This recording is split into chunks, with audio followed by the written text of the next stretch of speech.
Hello, everyone. It's good to see you. Uh, Two things. My wife semi fussed at me at lunch, saying I talked about the documentary hypothesis in Isaiah as an upcoming topic I have to speak on. And she said, nobody knows what that is. And I'm sure you all went home and looked it up, right?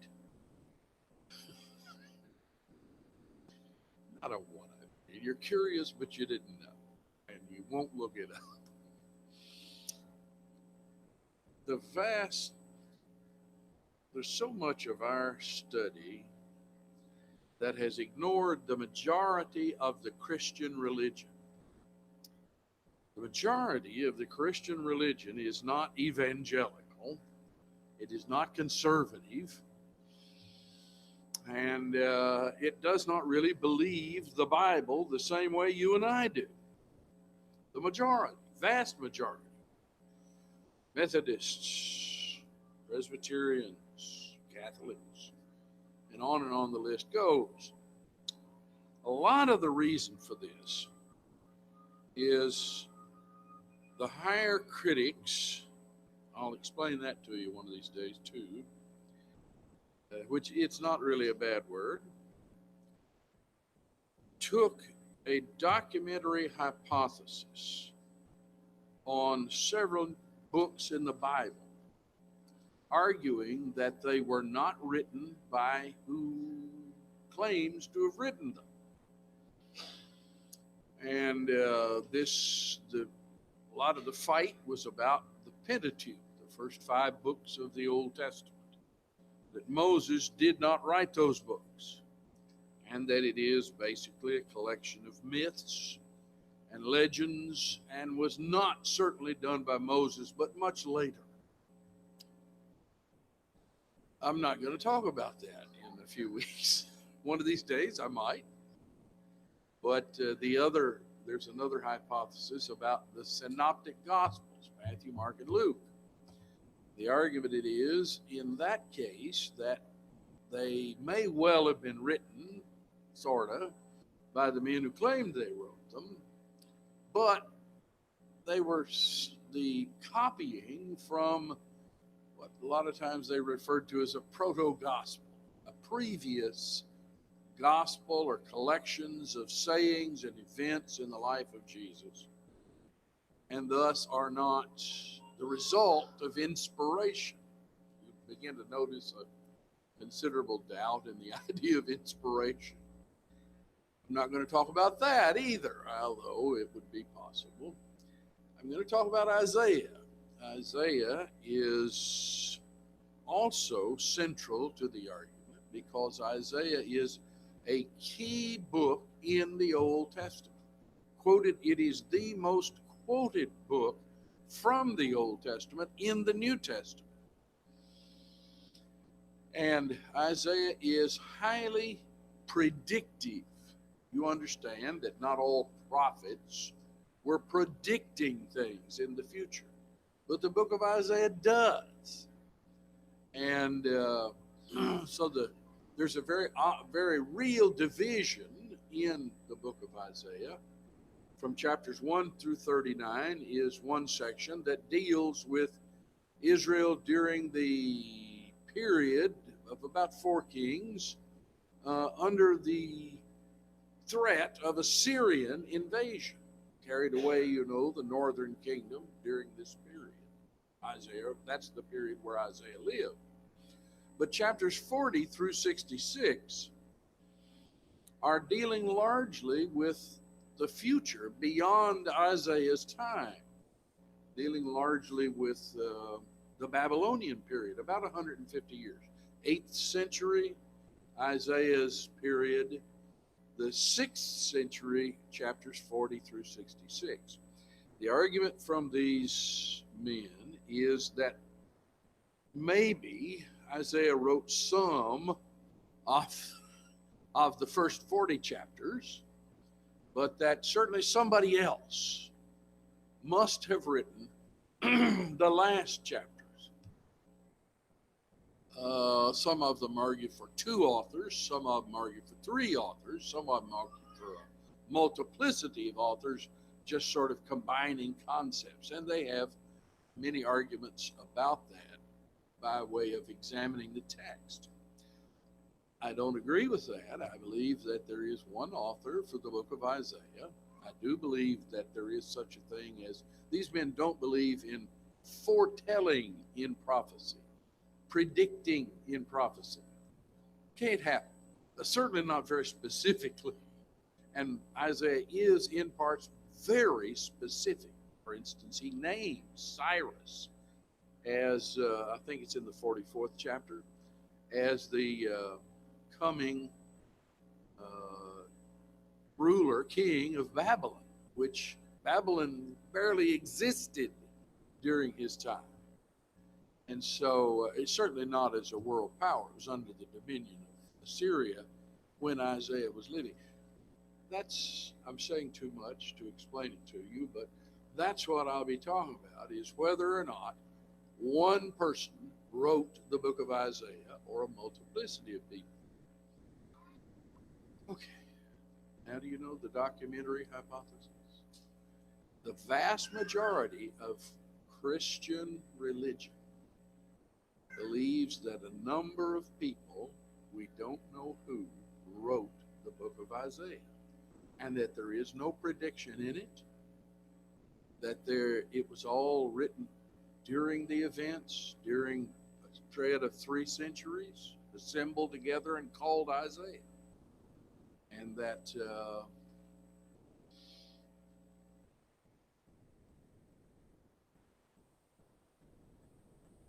perhaps the chapters you are familiar with, there are many in the early part of the book and many in the latter part of the book that talk about that are messianic. Most of these guys don't believe they're messianic. They believe that they only applied to the times they lived in and didn't. For instance, Isaiah 53 that you quoted time and time again. It's quoted there. I think Bob's the last one that pointed it out in talking about the Lord's Supper. It's quoted there in the conversion of the Ethiopian eunuch. It's where he was reading. And but that's not supposedly in its original context talking about the Messiah. It's talking about something else that then was applied to Christ later by men in the New Testament. So that it is a drastic challenge to the inspiration of the Bible. They don't believe in inspiration the same way that you do. But I got another sermon here to preach. And when I get it all put together, I'll have charts and read all that sort of thing. But that's what the documentary hypothesis is. And it is people don't realize this about religion.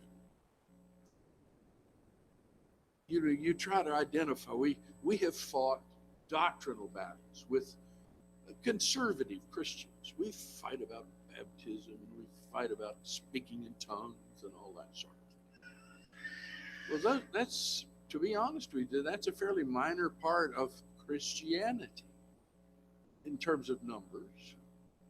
We fight about, we've identified the problem of evolution and realized that that's an assault on our children, and we worry about that. And we talk a lot about it. We're going to teach a lot about it here at High School Road. That's the plan. But we don't realize the importance of theology beyond that. And that this has a tremendous effect on it. A lot of Christians have gotten to where they want to compromise with the denominations. They're not that bad. There's just a little difference. You don't understand. There's a world of difference. You just don't understand their theology. They do not believe in Jesus. They use Jesus as a buzzword. They don't really, a lot of them are not even sure he existed. Uh, they certainly are not sure that he rose from the dead really. Um, they don't believe in inspiration. They don't believe in the miracles. They don't believe in predictive prophecy, which is one of the principal ways you would establish who Jesus was, is by virtue of those predictions in prophecy. And once you put all that together, these people are, you've got to understand, this is why when you talk to a Methodist or when you talk to Presbyterians, or at least the majority of Presbyterians, there are conservative Presbyterians, when you talk to some people in the Catholic Church, they just don't get what you're saying. You happen to believe that the Bible is verbally inspired by God. You believe in the miracles. You believe that there was prophecy about Jesus. You believe that Moses wrote the Pentateuch, and Matthew, Mark, and Luke, and John wrote the Gospels and were eyewitnesses of Jesus. They don't. And so when you wonder what's going on out there, these people call themselves Christians, and they're using these terms as buzzwords. Buzzwords. They'll talk about resurrection. They'll talk about faith. They don't even mean the same thing about faith that you do. And unless our children begin to understand this, it gets hard to talk to these folks. Because what you're going back to are very basic things. And some of them, the members of these churches and the children involved in, they don't understand the direction, the theological direction that this group of people has gone. And so consequently, we're missing, what I'm trying to say is, we're missing the point in our teaching about the majority of the Christian religion in trying to teach. They don't believe like you do. They don't approach the Bible the same way you do. That's why when you talk to somebody and you quote a scripture to them, they kind of think you're a little nuts because you're quoting scripture. It's not there to be quoted. It's not meant word for word. And you look at them and how can you think that? Well, they've been taught this. It's not inspired. It's just sort of a good book of suggestions. And it's another sermon. One of these days I'll figure out how to put it all together and give you some of the technical details. But my wife fussed at me and said, nobody knows what you're talking about. But this thing has gone on for about 200 years. It started in the early 1800s, a little bit in the 1700s, and has just ballooned. There's a lot of Christians in Europe, and you wouldn't recognize them. If you talk to them a little bit about the Bible, you would not recognize them. They don't talk the same way you do. They don't think the same way. And you need to understand that. And it needs to affect the way you approach your teaching. These people should be taught.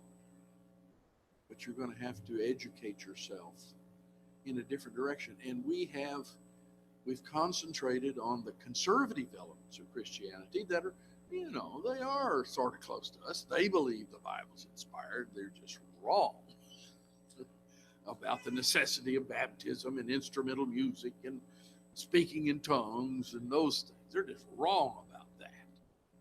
But these other folks, they don't approach the Bible. And hello, wonder who that is. Probably somebody from some credit card company trying to tell me that I should have, or I know it's that woman that always calls and tells me I can get a good vacation. Um, I keep that on because all my burglar alarms come to that phone. Anyway, I lost my train of thought, and you probably did too. But it's an interesting study. It's some what? Are you telling me to move on? That's your mother's job. It's not your job. That's your mother's job.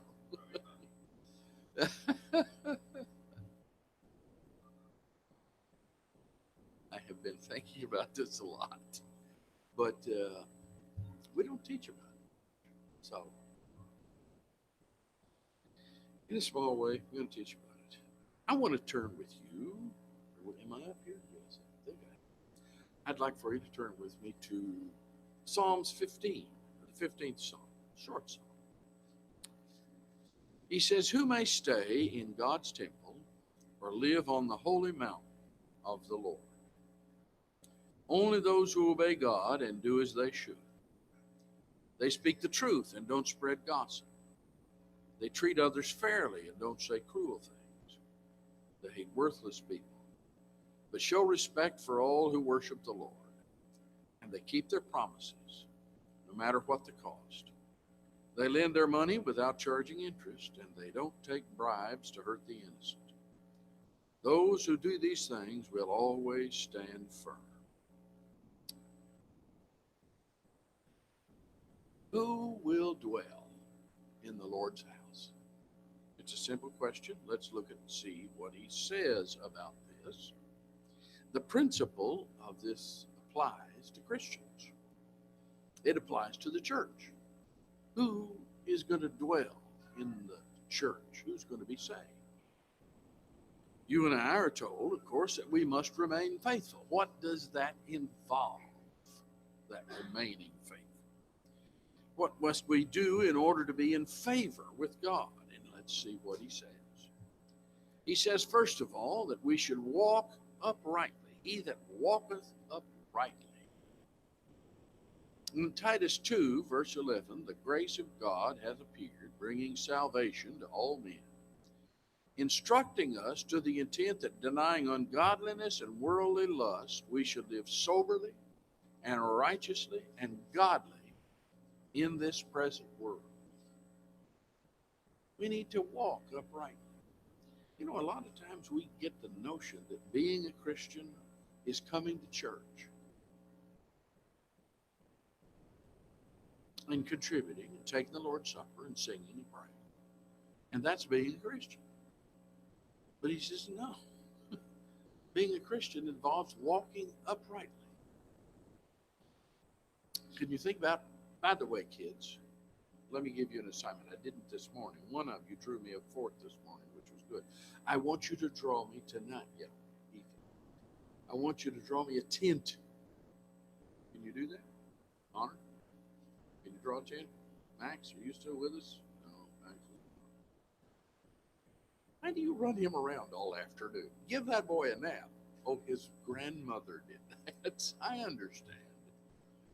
Anyway, draw me a tent, and we'll check it out. Who's going to dwell in the tent? The Revised Versions will say what we read was tabernacle, and that's referring to a tent. I think it's referring to the temple or the tabernacle of God, which would have existed in David's time.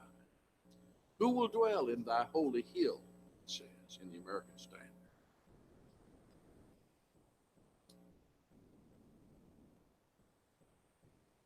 A lot of what's the opposite of walking uprightly?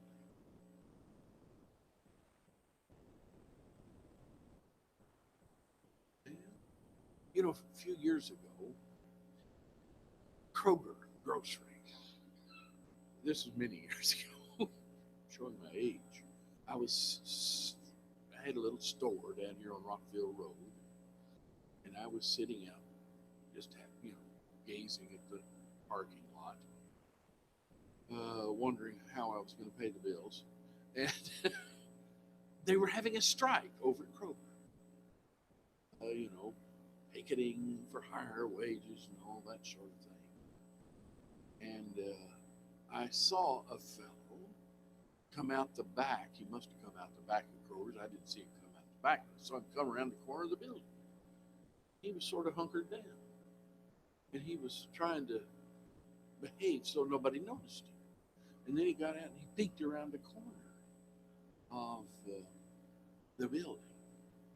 And then he snuck real quietly out into the parking lot. And then he got down and he was messing with somebody's tire. I think he was mad at what you and might call scabs. He was letting the air out of their tires. Hopefully he didn't slash their tires. But he did not walk uprightly. He was sneaking. You and I need to walk uprightly. We should live soberly and righteously and godly in this prayer. We don't have to sneak. We don't have to connive.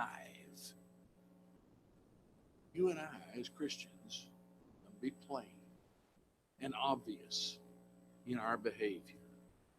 He says he should walk uprightly and work righteousness.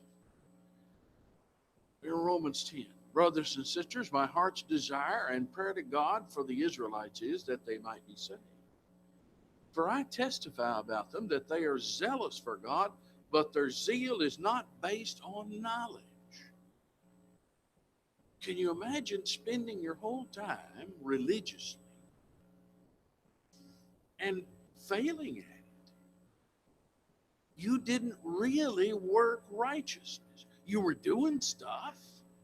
It seemed right. You were doing stuff on behalf of some religion or another. These people were. They were honoring God in their religion. But he wasn't being honored. Because, as it says, their zeal was not based on knowledge.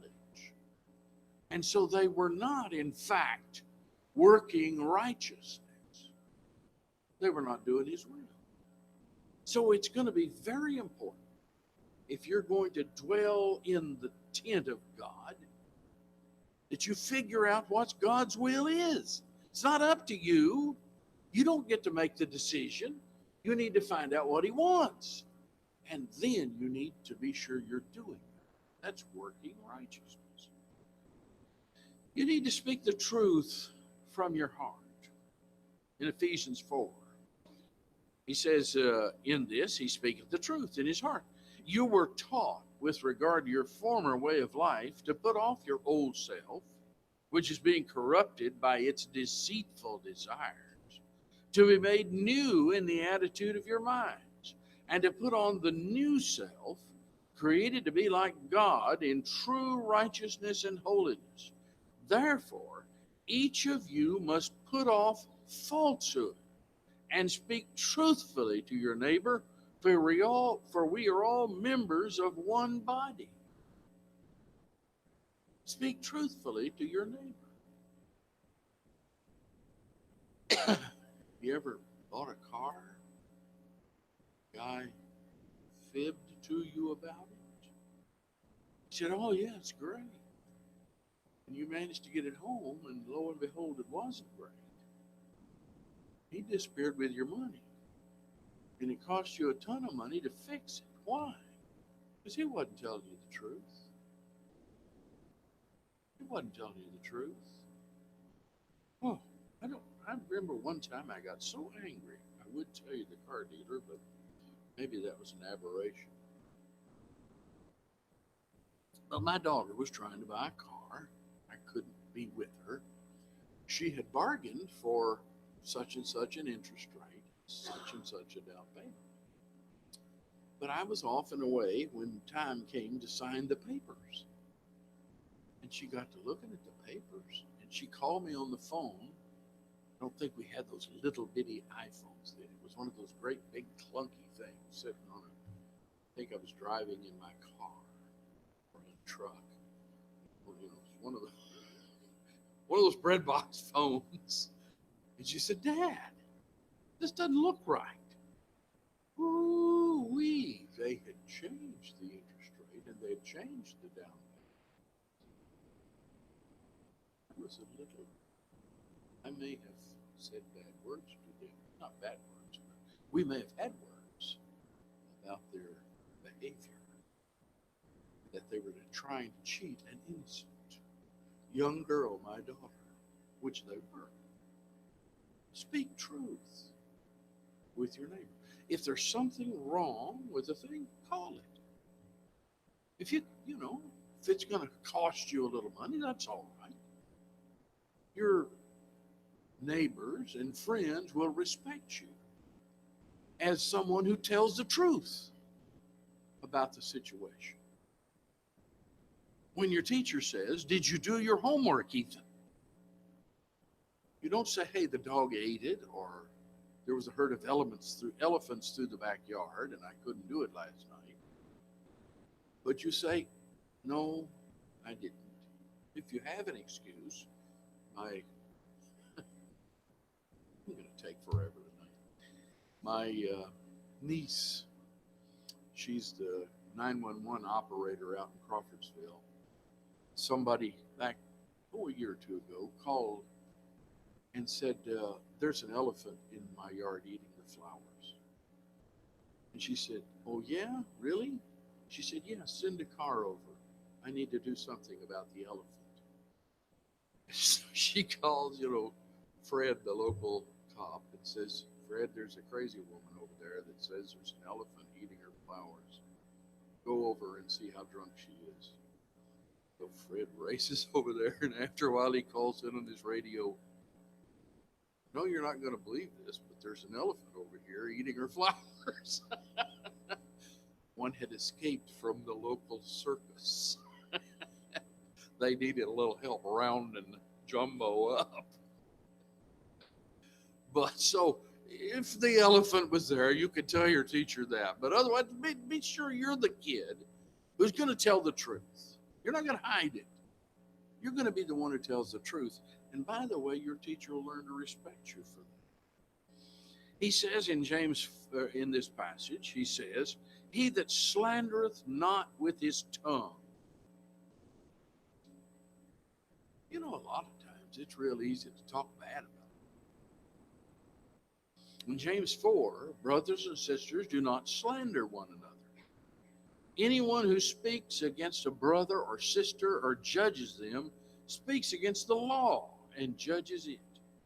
When you judge the law, you're not keeping it, but sitting in judgment on it. There's only one lawgiver and judge, the one who is able to save and destroy, but who are you to judge your neighbor? My wife and I were talking. We do occasionally. We don't always fuss at one another. We do talk once in a while. She was saying the other day, and she was a little tearful. She said that she really worried about all the good people out there who were not Christians, who were not working righteousness, but they were awfully good people. And I reminded her of this passage. Didn't quote it, but she knew it pretty well. There's one lawgiver. There's one judge. You're not it. It's not your job to decide whether your neighbor's going to be saved or lost. It's not your job to decide whether they're good people or bad people. You don't have to pronounce that to the world. You don't have to announce it to anybody. Slander not with your tongue. Why? Because there's only one judge, and he'll take care of it. And he knows a whole lot better than you do as to what's happening. But in addition, he doeth no evil to a friend. In Galatians 6, as we have opportunity, let us do good to all people, especially to those who belong to the family of believers. Do good to all people. Some people these days, I think, have gotten to where they're just perverse. They'll lie to you when there's no reason to lie. They lie just for the fun of it. They slander just for the fun of it. It's just their entertainment.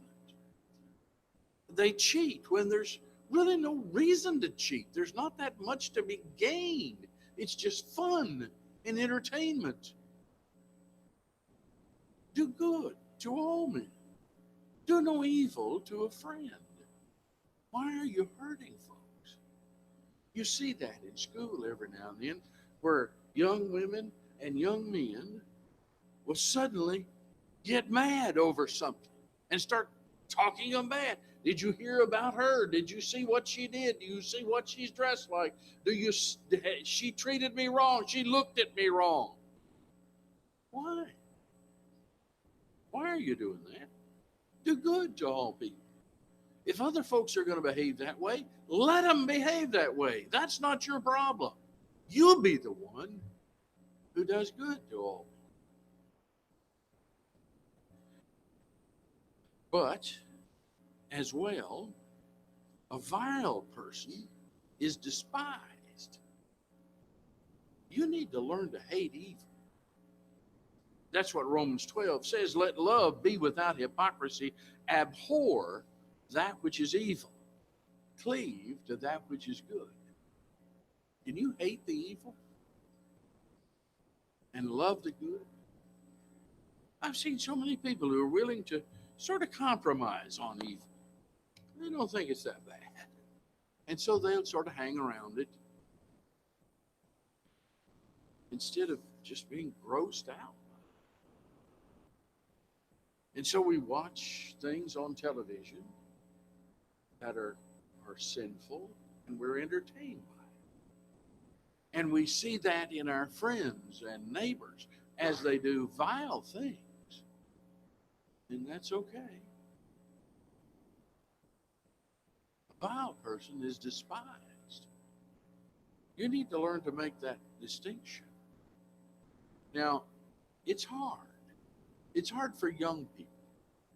You grew up. A lot of you have grown up in grade school. You're in junior high. You go to high school.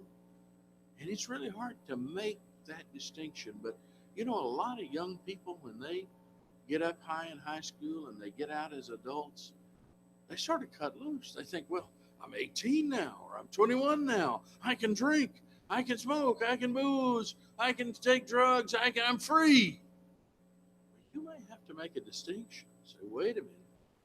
We've been friends for a long time, but I'm not going.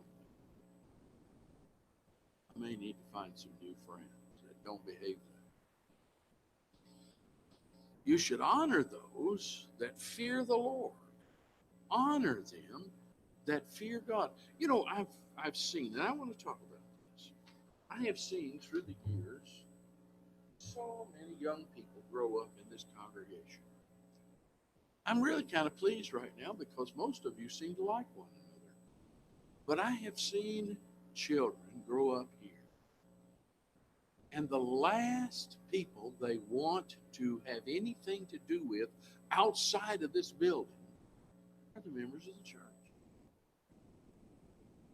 They don't want to be with them. They don't want to be around them. They don't want to share with them. They don't want to do anything socially with them. And my goodness, I've been to church with that guy for years. I sure don't want to date him. What?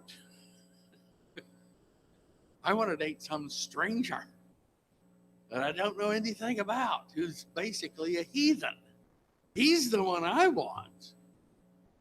When you've grown up with young men and young women and know them for their character, you've known them a long time. They know all of your foolishness and mistakes, and they saw you grow your first beard, or they saw you wear your first long dress. Oh, I don't want to have anything to do with them. Honor them that fear the Lord. In Romans 12, in love of the brethren, be tenderly affectioned one to another, in honor, preferring one another. I've seen so many Christians who don't want to do business with one another. Why? Why?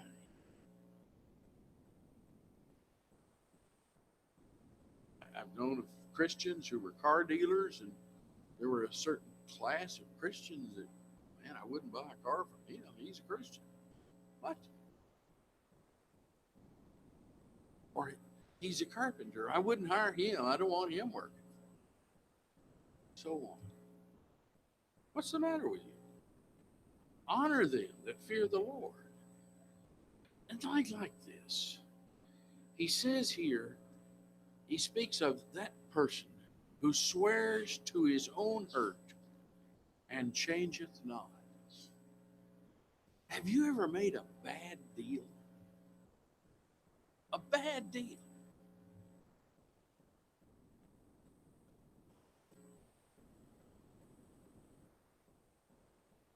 I've seen Christians who make bad deals. We went through a terrible period of it back in the early part of this century. Remember when the economy collapsed and everybody was underwater on their mortgage?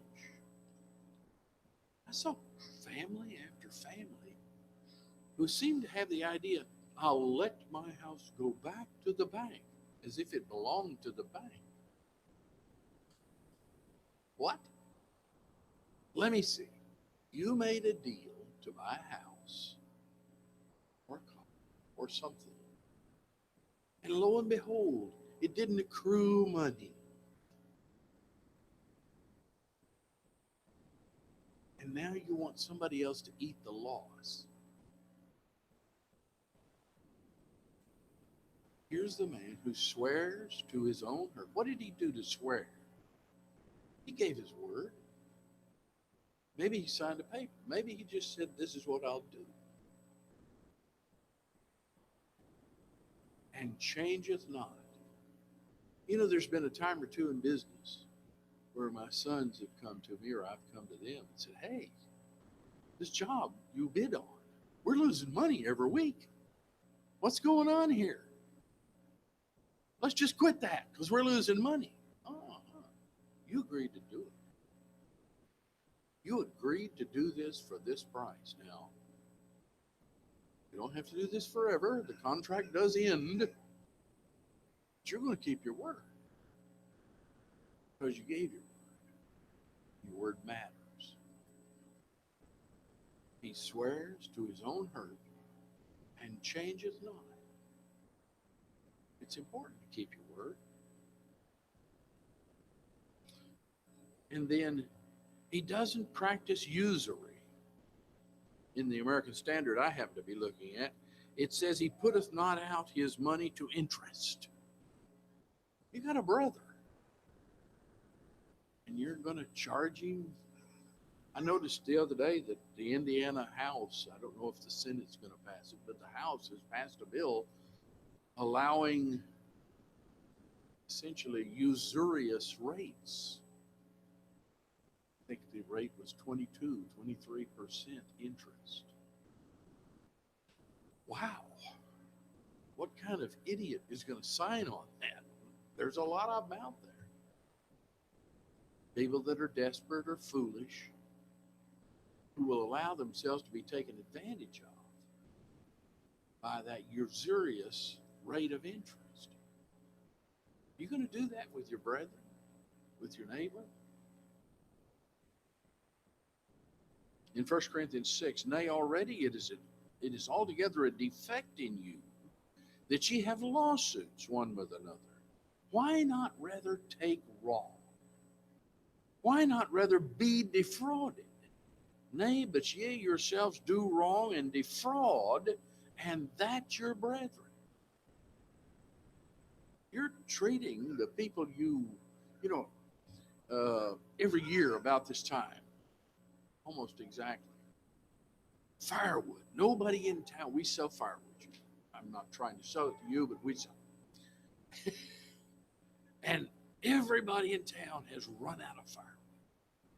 They all sell it. And we still got it. And my kids come to me and they say, Dad, let's raise the price. I don't do that. I said, no. I said, we're going to sell it for this price. That's what we're going to sell it for. You know, there's a lot of people that don't just use a fire to have a romantic evening, they use fire some of them because that's all they've got to keep warm. Maybe they couldn't pay the gas bill, the electric bill, and so they're heating the house with that. I'm not going to gouge them. I'm not going to demand more than I would have demanded in the first place. But you know, a lot of people do that in their business. They see a terrible situation and they begin to price gouge. You know, when you do that, your neighbors and your friends remember you're doing that. You're defrauding. And that's your brethren. You're taking advantage of them. It's unethical. It's the wrong thing to do to your neighbor. To see your neighbor picking himself up off of the floor in the garage, saying, you know, you really need a better ladder. I'll loan you one for $20, a good one that you won't kill yourself. Instead of just saying, hey, Alan, I'll loan you a ladder. It's a good ladder. You won't fall off of it. It'll be safe. Or better yet, I'll help hold it.